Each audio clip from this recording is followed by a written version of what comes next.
is not an easy task.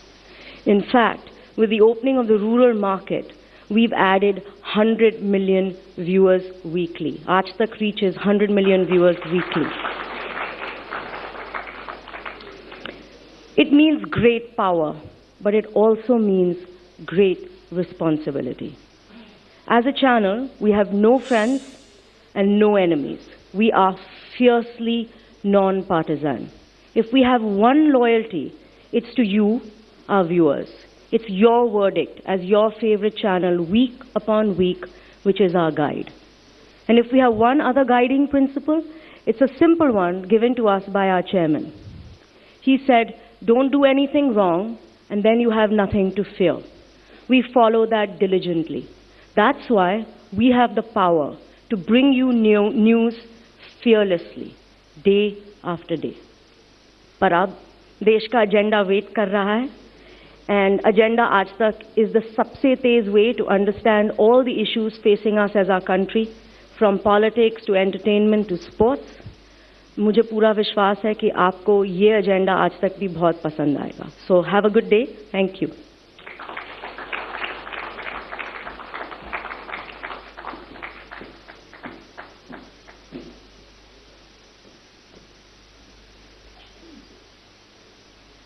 शुरुआत करते हैं दिन के पहले सेशन की, और इसे संचालित करने के लिए स्टेज पर आ रहे हैं पुण्य प्रसून वाजपेयी.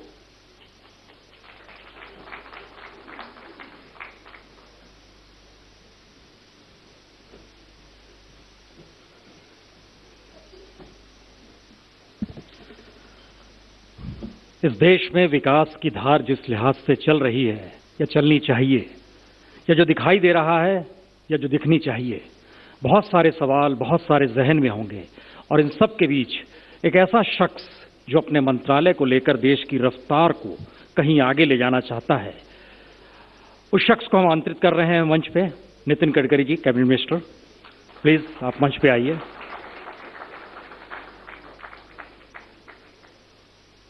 और साथ ही ऐसे वक्त में हम हैं जिस वक्त संसद भी चल रही है लेकिन नहीं चल रही है, और नहीं चल रही संसद के बीच संसद चलनी चाहिए. और विकास का मतलब क्या होना चाहिए, हम कांग्रेस के वरिष्ठ नेता पूर्व मंत्री अश्विनी कुमार जी को भी आमंत्रित कर रहे हैं. अश्विनी जी, प्लीज आप मंच पे आइए.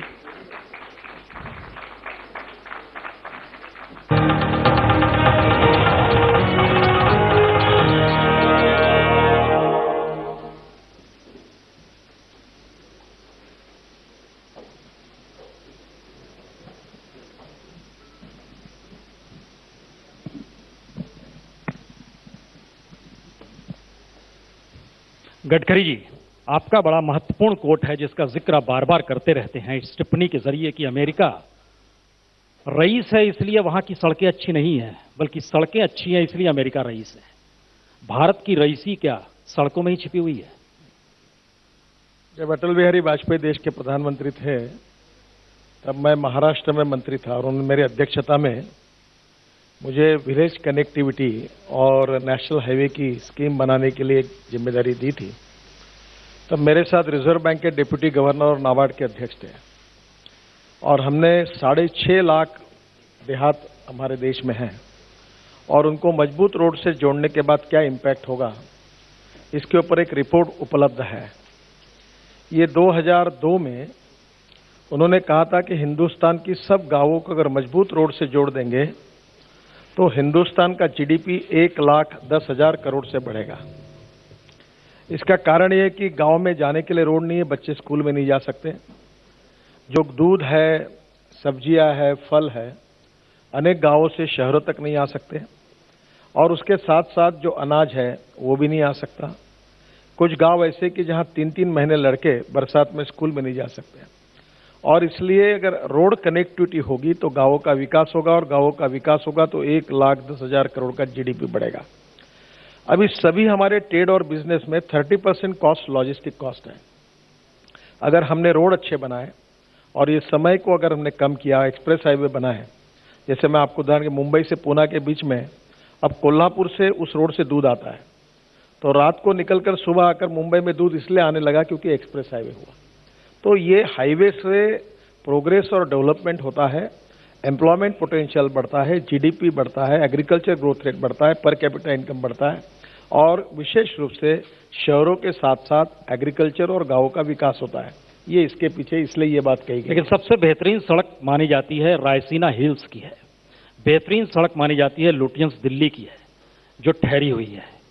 विकास सड़कों से होगा या उस सड़क पर चलने वाली उस मानसिकता से होगा जिसमें रायसीना हिल्स में भी पार्लियामेंट से प्रतिनिधिमंडल निकलता है राष्ट्रपति से मिलने के लिए और कहता है इस देश में लकीर खींची जा रही है। देखिए, हमारे देश में लोकतंत्र है।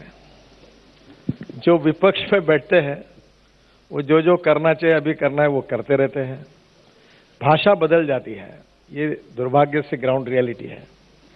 आज हम लोग सत्तारूढ़ पार्टी में हैं तो हमारी भाषा अलग होती है, हम जब विपक्ष में जाते हैं तो भाषा अलग होती है, क्योंकि लोकतंत्र में ही दोनों को ऐसा रोल दिया है कि इसके लिए स्वाभाविक रूप से मतभिन्नता भी होती है और कभी मतभेद भी होते हैं। मतभिन्नता और मतभेदों के लिए अड़चन नहीं है, पर मनभेद नहीं होनी चाहिए। और दूसरी बात है कि विरोध करने के बावजूद उसकी एक मर्यादा होती है और उसके लिए आवश्यक यह है कि हम वाद विवाद करें, चर्चाएं करें, अपनी बातों को रखें, पर हम बोलने ही नहीं देंगे, हम बोलेंगे भी नहीं और आपको भी बोलने नहीं देंगे, तो ये तो फिर लोकतंत्र वहां आगे नहीं जा सकता। और इसलिए मुझे ऐसा लगता है कि कुछ बातें जो विपक्ष के रूप में होती है उसको हमने सभी बातों को दोषी नहीं ठहराना चाहिए, क्योंकि वो अगर कठोर विरोध नहीं करते तो आप लोग कहेंगे कि विपक्ष कमजोर पड़ा, फिर उनको उस साइड से क्रिटिसिज्म होता है। तो मुझे लगता है कि करना चाहिए, पर देश के विकास के लिए, जहां गरीबी दूर होनी चाहिए, बेरोजगारों को रोजगार मिलना चाहिए, देश का विकास होना चाहिए, देश आगे जाना चाहिए। ये राजनीतिक मतभेद के विषय नहीं हो सकते। इसमें से कुछ बातों को सब लोग मिलकर अगर काम करेंगे तो हम देश को आगे ले जाएंगे। और देश को आगे ले जाने का हमारा जो एजेंडा है वो राजनीतिक विवादों का नहीं बनना चाहिए, बाकी विषयों पर, पॉलिसी पर बोलते रहना चाहिए। अश्वनी जी, सब कुछ ठहरा दिया है विपक्ष ने इस देश के भीतर, लग ऐसा रहा है, जब खास तौर से इस शीतकालीन सत्र में तो ऐसा ही लग रहा है। दोषी कांग्रेस है। दो तीन बातें कहना चाहूंगा। नितिन जी ने बहुत बातें कही हैं। बिल्कुल ठीक बात है कि सड़कें बनेंगी, देश जुड़ेगा, विकास होगा, आर्थिक विकास भी होगा, लोगों को लाभ भी होगा। पर सवाल जो आपने नितिन जी से पूछा उसका जवाब आया नहीं। देश की अमीरी देश की सड़कों से ही केवल आंकी जाएगी या देश के लोगों के आत्मसम्मान से देश की अमीरी आंकी जाएगी? आज मूल प्रश्न देश में केवल एक ही है कि देश के लोग अपने आत्मसम्मान को लेकर चिंतित हैं।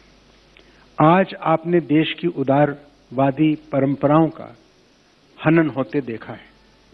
मैं एक ही सवाल आपसे करना चाहता हूं नितिन जी।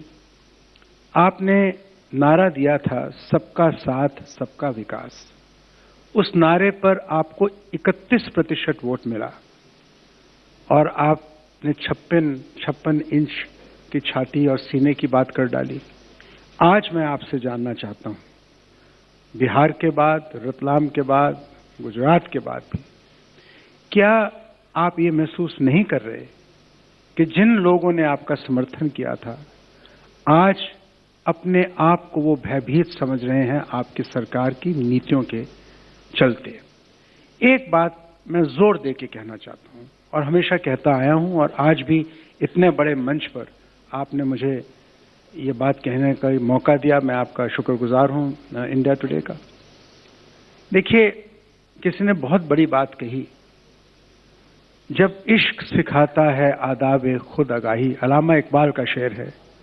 जब इश्क सिखाता है आदाब खुद आगाही, खुलते हैं गुलामों पर भी असरार शहनशाही।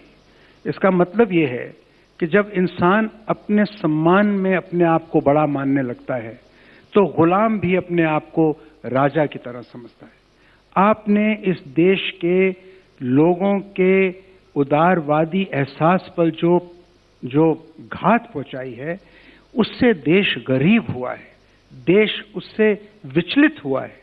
आप बराए मेहरबानी, जितने साल आपके सरकार का वक्त है, उस एहसास को दोबारा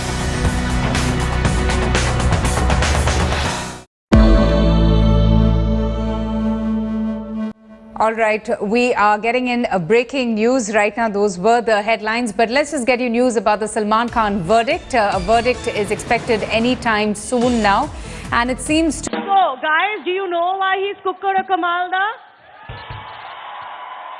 Because he's a Delhi boy.